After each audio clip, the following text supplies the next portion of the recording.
우리가 이제 농업인 생각하면 1년 365일 농업 활동을 해야만 농업인이 된다고 그냥 저는 이제 생각을 하는데 그렇지가 않은가 봐요. 왜냐하면 아까 직장인들도 서울에 사는 사람도 뭐 경기도에 사는 사람도 농업인 자격 조건을 이제 맞출 수 있다고 했는데 예. 그러면 내가 매일 가지 않고 대충 어느 정도만 요건을 갖추면 농업이라는 자격 취득이 가능한 건가요? 아, 그럼요. 어느 정도 되죠?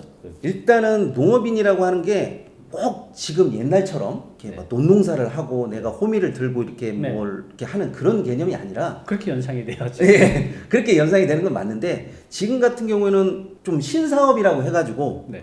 300평 정도의 땅을 경작을 해야 농업인이라고 하는데 100평 정도의 비닐하우스만 해도 네. 농업인이 돼요. 그래요? 예. 왜요? 땅을 효율적으로 쓰잖아요. 네. 300평에서 날 수 있는 거를 100평 정도 어. 비닐하우스를 만들어서 예를 들어서 토마토를 재배한다고 하면 농업인으로 인정을 해주고 그래요. 비닐하우스를 조그만하게 만들어서 예를 들어서 보통 한 군이라고 하는데 벌통 10개만 놔도 네. 농업인이 돼요. 그러면 별통 10개 넣고 내가 뭐 한 달에 한 번씩 가서 이제 보고 와도 이건 농업인으로 인정을 받을 수 있다는 건가요? 그렇죠. 이거는 이제 면사무소에 내가 벌을 몇 군을 기르고 이제부터 하겠습니다라고 하면 농지원부도 만들고 만약에 이 벌로 인해서 소득이 발생하게 되면 농업 경영체도 등록하고 하는 이런 등록하는 제도가 있어가지고 네. 거기에 맞추는 거지. 사실상 내가 90일 정도 일하라고 했다고 해서 네. 매번 90일을 나가면서 동사무소에 저 오늘 일하러 갑니다. 저 오늘 퇴근합니다. 이렇게 할 수가 없어요. 그렇군요. 그러니까 이거는 농업인이 된다고 해가지고 제가 말씀드렸던 벌이라든지 요즘에는 곤충이나 군뱅이도 되더라고요. 네, 곤충도 많이 키우더라고요 요즘에. 예, 그것도 농업인이에요. 그래요? 예. 그러니까 뭐 닭, 돼지 뭐 이런 것도 농업인이 되고 네. 축산업이 되니까 이런 부분은 꼭 내가 농사에 가가지고 뭐 들판에 가서 뭐 낫으로 농사를 한다든가 이런 일은 없습니다. 근데 대체로 그렇게 생각하실 것 같아요. 나 농업인 돼서 농지연금 받고 싶은데 맨날 이 벼베고 있어야 되나 이렇게 생각하는데 그냥 내가 뭐 비닐하우스에 뭐 그 아까 말씀 곤충을 키운다든가 아니면 뭐 버섯을 키운다든가 네. 아니면 아까 또 뭐 말씀하셨죠? 벌이요. 벌. 이런 거 하면 뭐 내가 일주일이나 한 달이나 두 달에 한 번씩 가서 네. 이제 돌봐주는 것도 농업인으로서 인정받을 수 있다는 거죠. 그리고 농사를 잘 지어야 될 필요는 없어요. 왜냐? 만약에 내가 정말 농사를 잘 지었는데 멧돼지가 와가지고 다 헝클으면 국가나 지자체에서 보상을 해주냐? 안 해줍니다. 그러게요. 단 뭐 태풍이 불어가지고 싹 쓰러졌다 벼농사가 했다 이럴 때는 이런 경우에는 본인이 뭐 재보험이라든지 이런 거를 들어야 되는 거지 그것이 망쳐졌다고 해서 그것을 또 잘 지었다고 해가지고 어떤 훈장이라든지 뭐 어떤 보상이 일어나는 것은 아닙니다. 그래요. 우리가 이제 생각했던 농업인하고 좀 다르죠. 그러니까 일정 조건만 맞추면 그냥 도시 근교에 살아도 내가 농업인으로서 자격 조건을 갖추고 이제 농지연금을 받을 수 있다고 합니다. 참고하시기 바랍니다. 자, 그럼 이제 농지연금을 남편이 이제 받고 있었어요. 네. 근데 남편이 보통 남자가 일찍 죽더라고요. 한 통계적으로 8년 정도 더 일찍 돌아가시더라고요. 예. 돌아가셨어요. 네. 그러면 이 농지연금 받은 것을 아내분이 이렇게 승계 받을 수가 있나요? 승계 받을 수가 있습니다. 다행이네요. 네. 근데 여기에는 이게 조금 제도가 미비했을 경우에 네. 보통 시골에서는 그 외국인 처녀와 그쵸. 결혼을 많이 하더라고요. 네, 근데 총각들. 많이 결혼을 하는데 대체적으로 또 어린 신부들이 많이 오다 보니까 맞아요. 나이 차이가 많이 나요. 지금은 이렇게 승계용으로 이렇게 체크를 해가지고 부인도 60세가 넘어야만 이게 승계가 되는데 네. 예전에는 그런 조항이 없다 보니까 네. 뭐 38, 9, 뭐 신랑은 예를 들어서 뭐 66세, 7세 농지연금 받다가 돌아가셨어요. 그러면 부인이 38살, 40대 초반에 농지연금을 승계받는 그런 일이 발생이 돼요. 그때는 받을 수 있었군요. 예. 지금은 바뀌었나요? 지금은 안 되죠. 이제. 어떻게 됐어요, 지금은? 지금은 아예 신청을 할 때 내가 부인하고 승계형으로 이렇게 바꾼다. 네. 이렇게 해서 체크를 하는 경우가 있어요.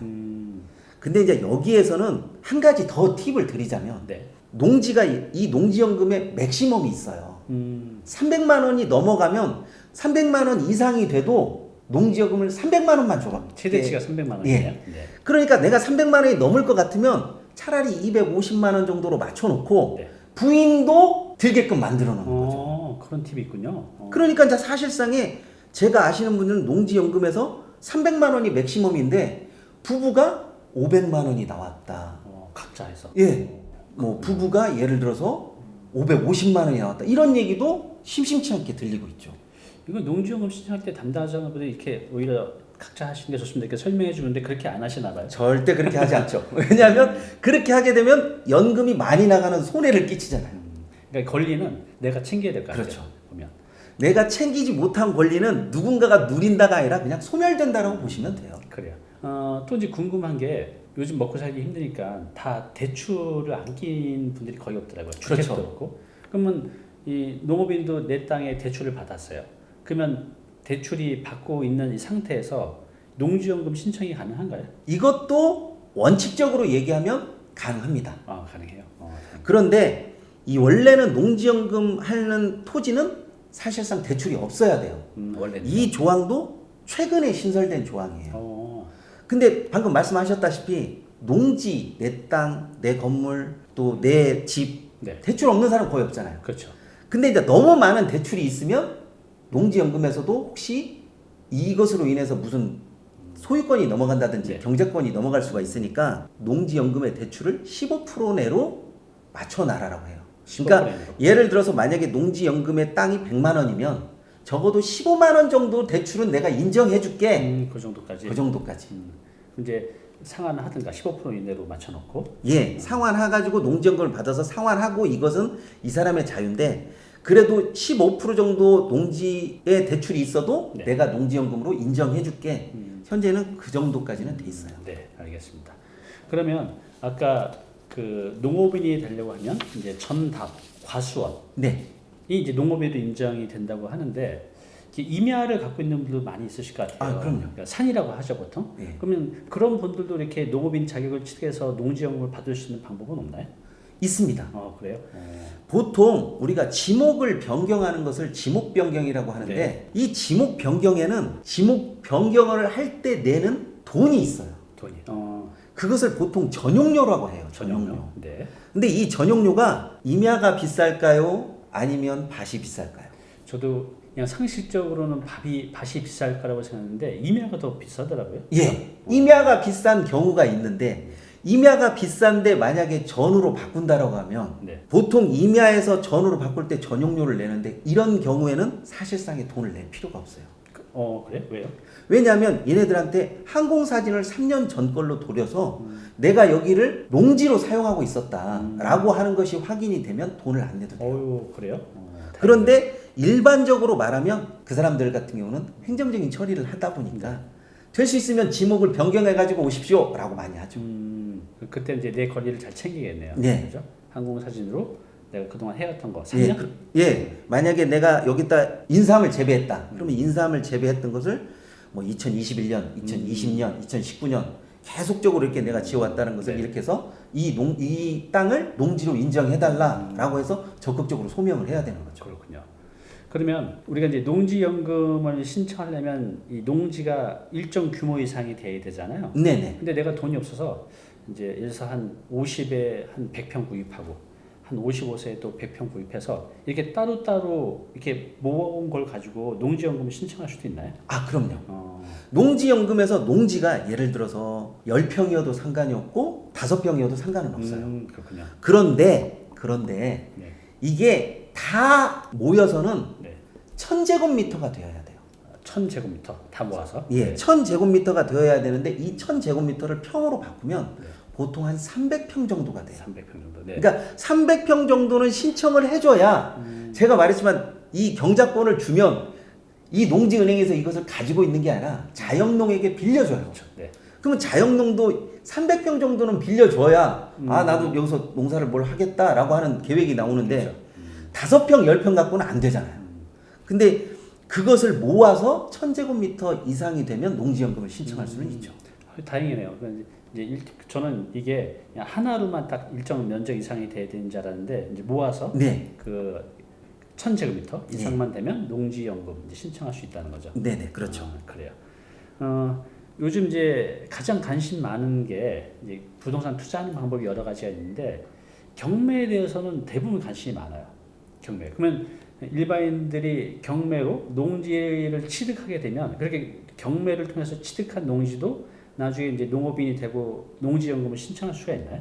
이것도 원론적으로 말하면 신청은 가능합니다. 아, 가능해요. 네. 근데 여기에도 약간의 좀 제약이 있어요.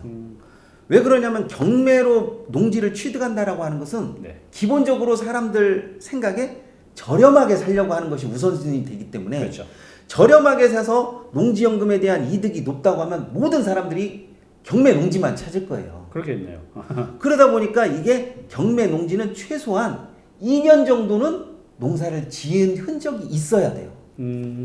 그래요. 이것을 기본적으로 이것도 최근에 바뀐 거예요. 네. 워낙 많은 사람들이 경매 농지로 몰려들다 보니까. 2년 이상은 내가 농업인으로 그러니까 실제 농사를 지은 흔적이 있어야 된다. 예. 그리고 실제 내가 농사를 지었는지 안 지었는지는 몰라요, 우리가. 사실상에 뭐가 있냐면 농산물에 대한 최종적인 소득을 내가 가져야 된다는 얘기죠. 네. 그러니까 예를 들어서 내가 농사를 직접적으로 지었다라고 하는 것은 네. 내가 가서 바꾸랑을 메고 뭐 이런 개념이 아니라 사람을 샀어도 내가 노임을 주고 최종적인 소비의 이 농산물은 누가 가져와야 된다? 네. 본인이 가져와야 된다는 거죠. 그러면 내가 이제 농지 연금을 받고 있어요. 네. 농업인이 돼서. 네. 그러면 원래는 이걸 다른 농업인한테 이렇게 임대를 준다고 했잖아요. 네네네. 근데 내가 거기다 농사를 지을 수 없나요? 있어요. 그래요? 예를 들어서 내가 은퇴를 하기로 했는데 네. 내가 그래도 올해까지 아니면 한 2, 3년까지는 내가 좀 힘이 있어서 네. 건강이 좀 있어서 내가 농사를 짓겠다. 그렇게 하면 얼마든지 지라고 해요. 그래요?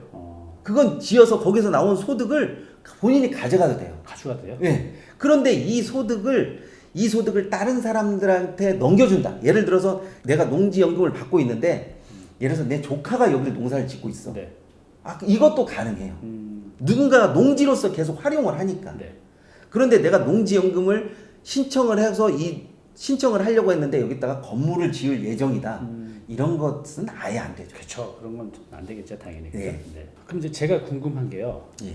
이제 내가 얼마짜리 공시 가격으로 얼마짜리 농지를 갖고 있을 때 얼마 정도 나올지가 이제 궁금한데 이건 시청자분들도 궁금하실 것 같아요. 그냥 편하게 해서 1억 정도의 농지를 갖고 있다. 네. 공시 가격으로. 그러면 매달 얼마 정도의 연금을 예상할 수가 있죠? 보통 1억 정도라고 하면 네. 이게 이제 조금씩 차이가 있어요. 네. 65세에 정액형으로 받느냐 네.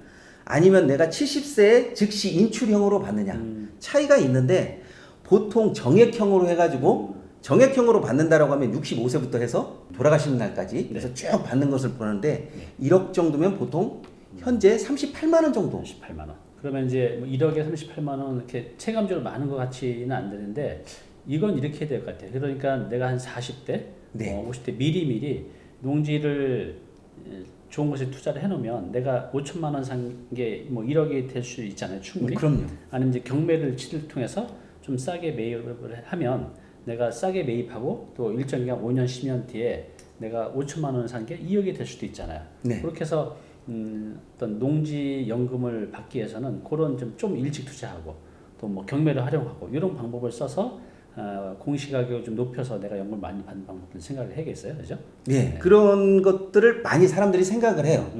보통 경매나 공매에서 나와 있는 토지 같은 경우에는 자체적으로 좀 하자가 있어요. 그러겠죠. 예를 들어서 뭐 길이 너무 구불구불한다든지 아니면 뭐 묘지가 있다라든지 아니면 사실상 농지인데 물이 흘러서 하천이라든지 네. 이런 보여지는 것들을 만약에 내가 농사를 지으면서 조금씩 개선을 해가면 이게 공시가 가격이 굉장히 많이 높게 뛰거든요. 이렇게 뛰었을 때 내가 받을 수 있는 연금의 총액이 어느 정도가 되는가를 미리 계산해 볼 수 있는 게 그 농지연금 사이트에 들어서 네. 농지연금 계산기를 넣으시면 돼요. 그럼 바로 확인이 돼요? 예. 그러니까 예를 들어서 만약에 이쪽 농지는 1년에 공시 가격이 거의 1제곱미터당 10,000원씩 오른다.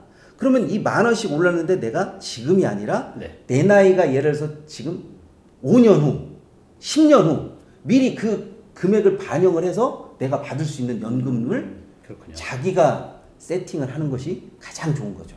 그러면 내가 지금 농지연금을 받고 있어요. 예. 근데 말씀하신 대로 어떤 개발 이슈가 있어가지고 한 2배로 폭등을 했어요. 네네. 그러면 그 폭등한 가격에 맞춰서 농지연금이 더 받을 수 있는 건가요? 아니요. 그건 아니에요. 이 농지연금의 가장 큰 단점이 네. 처음 농지연금을 받을 때 설정한 그 금액으로 계속 간다는 거예요. 그러다 보니까 이 농지연금을 만약에 개발 이슈가 있어서 크게 네. 만약에 농지 가격이 올랐다라고 하면 저는 그렇게 추천을 안 드려요. 차라리 이제까지 내가 받았던 농지연금을 내가 한꺼번에 농지은행에 갚고 네. 차라리 이 농지은행에 대한 경작권을 가지고 와서 네. 다른 사람한테 되파는 게 훨씬 이득이죠. 그렇군요. 따라서 농지연금에 대한 농지는 네. 오로지 농지로서만 필요할 때 가치가 있는 거지 어떤 개발 이슈까지 들어가게 되면 농지연금 자체가 하긴 그러겠네요. 해약률이 너무 높아져 버리는 거죠. 그러겠네요. 그러면 내가 65세부터 받을 수 있는데 한 2, 3년 뒤에 여기 개발 이슈가 있어서 공시가격이 많이 올라갈 것 같아. 그러면 한 2, 3년 기다렸다가 올라간 시점에 받는 것도 좋은 방법이네요. 그렇죠. 될 수 있으면 농지연금이 65세라고 하는데 65세 때부터 딱 받는 것이 좋은 게 아니라 네. 건강이 좀 허락하면 70세에 받으면 더 많이 줘요. 기간이 짧아지니까 많이 주는 것도 있지만 그러니까 늦게 받을수록 좋다. 네, 75세 만약에 내 즉시 인출형으로 받는다. 그러면 즉시 인출형으로 해서 받는 경우 금액이 더 커지는 거죠. 그렇군요. 65세 이후에도 내가 소득이 있으시면 급하지 않으면 좀 늦게 받는 게 좀 좋겠네요. 예. 단 한 가지 내가 늦게 받는다고 해가지고 이 농지연금을 자식에게 물려준다. 이거는 아니에요. 아까 말씀드렸듯이 부부에게 승계는 돼도 자식에게 승계는 안 돼요. 그러면 부부가 다 이렇게 농지연금을 받고 있다가 말씀하신 대로 두 분 다 돌아가시면 네. 어떻게 되는 거죠, 이거는? 예. 두 명 다 돌아가시게 되면 네. 사실상 상속인이라는 게 또 존재를 하잖아요. 네. 그럼 그 상속인에게 처음에 계약했던 금액이 1억이라고 칩시다. 네. 1억을 계약을 하면 1억을 다 못 받았어요. 한 5천만 원 받고 돌아가셨어. 네. 그럼 5천만 원을 상속인에게 돌려줘요. 그렇군요. 그런데 또 상속인이 여기가 개발 압력이 좀 더 클 것 같아. 네. 그러면 받았던 금액을 갚고 땅을 다시 환원할 수도 있고 만약에 이분이 실질적으로는 1억을 책정을 했는데 네. 인대까지 총 연금 수령액이 1억 5천이 됐어요. 그럴 수 있잖아요. 네, 그렇죠. 그러면 상속인에게 5천만 원 내놔 이렇게 하지는 않습니다. 다행이네요. 그러니까 많이 오른다고 하면 상속받는 분 입장에서는 그동안 받았던 거를 내가 갚고 네. 다시 가져올 수 있겠네요. 네네. 그래. 그런 것은 가능한데 예를 들어서 연금을 많이 받아가지고 오래 생존하셔서 많이 받았다고 해서 인대까지 받은 돈을 상속인들에게 내놓으라고 그렇게 할 수는 없어요. 그러면 아까 이 농지연금도 내가 개인적인 이유로 이렇게 살다가 목돈이 필요할 때도 있잖아요. 네네. 그럼 내가 만약 그런 상황이 생긴다고 하면 중도의 해지도 가능한가요? 사실상 중도에 해지하는 경우가 굉장히 많아요. 그래요? 보기보다 이게 여러 가지로 쓰임새가 많음에도 불구하고 중도에 해약하는 해약률이 굉장히 높아요. 그 이유가 첫 번째 제가 볼 때는 네. 농지 가격이 단 한 번도 떨어진 적이 없어요. 계속해서 오르다 보는데 여기에 개발 압력까지 딱 하나 들어가게 되면 농지 가격이 폭발적으로 뛰어버려요. 네.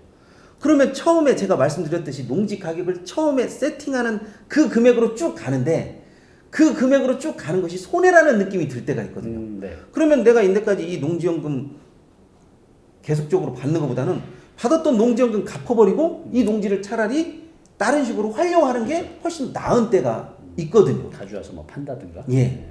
그러다 보니까 자식들 입장에서는 저기가 개발이 될 것 같다 그러면 아버지 어머니가 저쪽으로 농지연금을 받는다고 하면 그냥 자식들이 어디서 대출을 땡겨서 이거를 갚아버리고 차라리 증여를 받는 게 나은 확률이 높죠. 그런 이슈가 있기 때문에 이런 농지연금 중도 해지율이 높다는 거군요. 그렇죠. 그렇군요. 실질적으로 또 농지 가격이 계속적으로 오르기 때문에 자식들 입장에서는 농지연금을 받는 거를 제가 보기에는 그렇게 좋아하지 않는 것 같더라고요. 하여튼 자식들이 문제입니다. 그래. 이 농지연금이 아까 이제 평생 동안 받는 거. 우리 국민연금도 평생 동안 받잖아요. 네. 근데 농지연금은 내가 받는 기간을 이렇게 선택할 수도 있냐? 난 10년만 받을 거야. 나는 15년만 받을 거야. 나는 평생 받을 거야. 이거 신청할 때 내가 그걸 조정할 수가 있나요? 사실상 이런 것을 조정을 할 때 이 농지에 대한 것을 조금 정확하게 보셔야 돼요. 예를 들어서 내가 이 농지가 농지 외로서는 별로 값어치가 없다. 네. 이럴 때는 어떤 종신형으로 가서 마지막까지 내가 연금을 수령하면 좋은데 한 10년 이쪽 저쪽이 되면 혹시 또 모를까 네. 해가지고 10년으로 이렇게 단축시켜 놓으신 분들이 있어요. 그렇군요. 근데 10년이 지나도 변함이 없어. 네. 그럴 경우에는 10년이 지나서 연장을 하시면 돼요. 다만 이제 자식들 입장에서는 10년 정도 받으면 이제 이 토지를 내가 증여를 받거나 상속을 받았으면 하는 경우가 있는데, 그럴 경우에는 10년 동안 받았던 농지연금을 갚고. 네, 상환하고 그 다음에 이 농지에 대한 소유권을, 경작권을 가져오는 방법이 있죠. 알겠습니다. 그런데 이제 종신형으로 했을 때, 네. 종신형으로 했을 때 내가 농지연금으로 받을 수 있는 금액이 1억 정도가 됐는데 이분이 너무 오래 생존을 하시는 거예요. 그래가지고 예를 들어서 한 2억 정도를 받으셨어요. 네. 근데 자식들이 2억을 갖고 이거를 가져와야 될 실익도 없고, 네. 그럴 경우에는 이 농지은행에서 이 농지를 가져가요. 어. 가져가는데 애초에 처음에 1억이라고 했는데 2억의 돈을 나갔으니까 농지은행이 손해가 났으니까 그러게요. 상속인에게 1억을 내놔라 이렇게 할 수도 있잖아요. 네. 근데 이거는 안 돼요. 다행이네요. 덜 받았으면 상속인에게 돌려줄 수는 있지만 많이 받았다고 해가지고 그걸 상속인에게 내놓으라고 할 수는 없어요. 다행이네요. 우리가 이제 농업인 되는 조건이 이 조건만 맞추면 그렇게 어렵지 않은 것 같아요. 또 이를 통해서 농지연금을 받는 것도 조건만 맞추면 이렇게 어렵지 않다는 거죠. 그래서 오늘 이제 농업인 또 농지연금으로 우리 노후 준비하는 거에 대해서 이제 말씀을 드렸는데, 이걸 이제 좀 더 이제 상세히 아는 게 굉장히 중요할 것 같아서 제가 대표님한테 이 농업인이 돼서 농지연금을 받는 그런 아주 자세한 내용에 대한 이제 강의를 이제 부탁드렸습니다. 그래서 요거에 대해서 이제 궁금하신 분들은요, 한 달 정도 뒤에 이걸 아주 정확하게 A부터 Z까지 다 강의를 해줄 건데요. 그거 하게 되면 제가 공지를 하겠습니다. 그때 한 번 더 보시고요. 오늘은 여기까지 하겠습니다. 예. 감사합니다. 네, 수고 많으셨습니다. 네.